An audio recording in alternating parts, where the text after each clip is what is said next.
up, guys? It's Eric with the Hotbox Pizza Truck. Just gonna get the oven going this morning.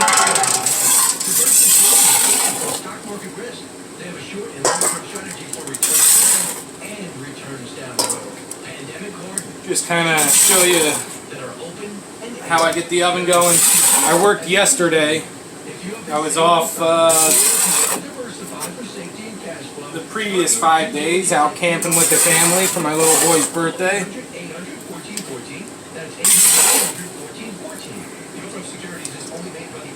So you see what I'm doing here? I'm taking off a majority of the ash. You see now I'm down to the coals. And then I bring them over here, put them in the center.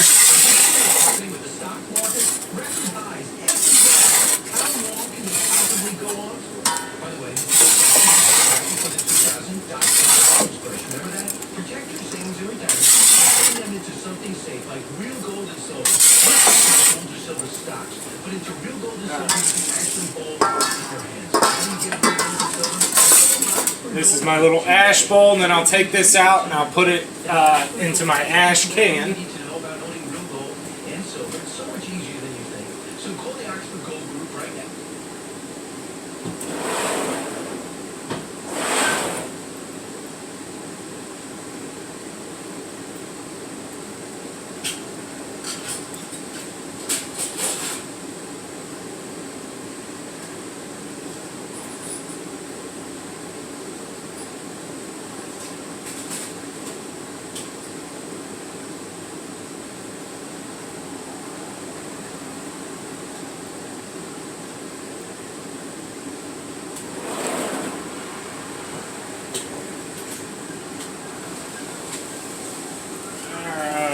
Some shavings, some bark, all the little stuff that's hanging out from after I split wood.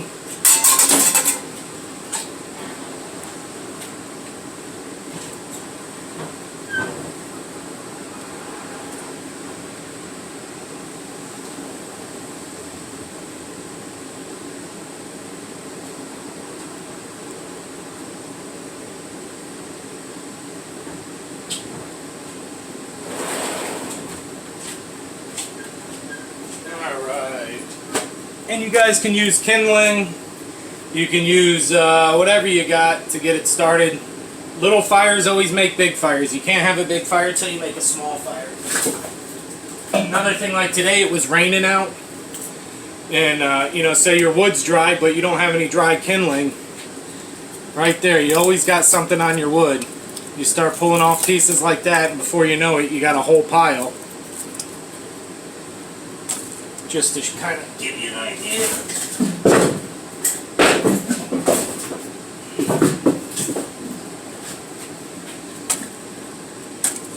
Or you can take it and chop it down for some small stuff, but look at all this. All that stuff that just peels right off, that's perfect for starting a fire. And I always go with a pyramid shape.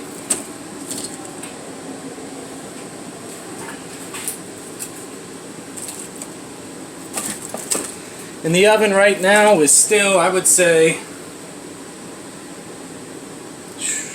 it's a couple hundred degrees, probably 300 degrees.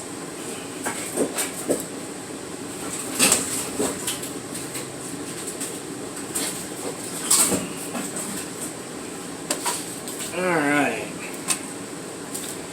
think we're looking pretty good there. Set this guy on the back side.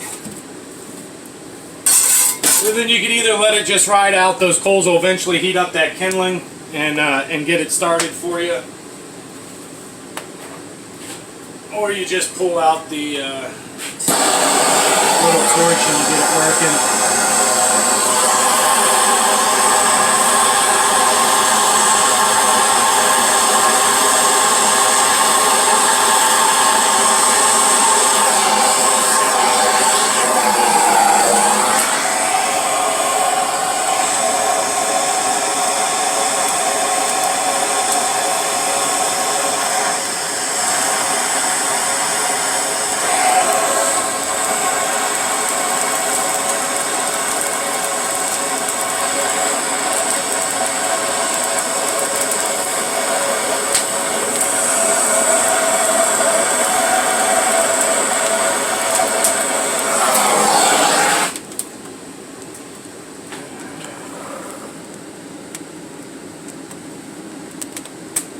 Now when you're starting up like this will be the time you have the most, I guess, smoky fire, the smokiest it's going to be. If I pull you back, you'll see it wants to roll out a little bit of the oven. And that's just because it's getting going. Once it gets going, that smoke will clear out, and then you won't have that issue at all. But see how that smoke's rolling around on me? And everything's a little damp because we just got rain about 30 minutes ago.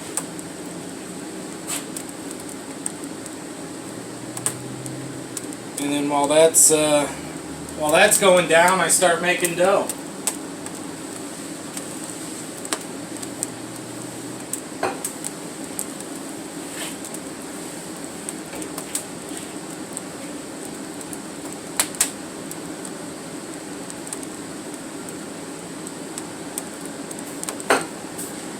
And it's 10 o'clock now. I open up at 11:30, so an hour and a half. We'll have just keeping wood after it, keeping it going, and then 11:30 I'll go ahead and move it off to the right side and give it a sweep, and it'll be ready to go for the day. So you can see she's slowly getting going, and you can see, like I say, this is the only time you really get smoke outside of the oven, or if it's really windy outside, or if you've got a fire going and you got a piece of wood off to the side that's heating up, that for some reason that smoke won't incorporate with the flow of the oven. It'll do its own thing and it'll sneak out on you.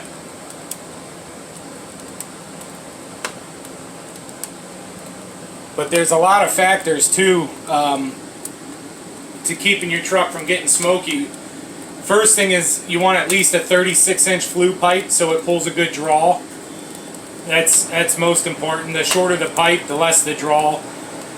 Second thing is I've got I believe it's a 13 or 15,000 BTU Coleman on the roof, the biggest one they have, the air conditioner. And the oven doesn't have any problems with it whatsoever. In the summer it gets hot and I fire up another AC unit, which is a 13,500 BTUs, and that's just a small little standalone unit, and I put that up in the front of the truck just to cool me off. You know, I'll sit in front of it and just suck up the cold air. But if you run both of those at the same time with the door off, it messes up the environment, and then the smoke will just pour out of the front of the oven. The second you shut off that one AC unit, it'll be absolutely fine. All the smoke will stay right in there. You can, this was a trial and error, and I didn't figure this out right away. You can drive the truck with the oven going, fully 100% up to temp, blazing oven, ripping in there. If you've got the door on, I mean, you can run down the road doing 60 miles an hour. It stifles the fire a little bit, and when you stop, you'll have a puff of smoke come out the roof, or not out the roof, but out your chimney, because it's finally, you know, the air's not getting pushed back down the flue pipe, it's allowed to escape. But the second you crack a window in the truck, black soot comes out of your flue pipe and fills your truck, even with the door on. I don't, you know, it just does a reverse pull on the chimney, and your whole truck will get filled up in a second with smoke, and you'll get black soot all over. You wipe it, it smears. The best bet is to actually vacuum it up and then wipe whatever left you have.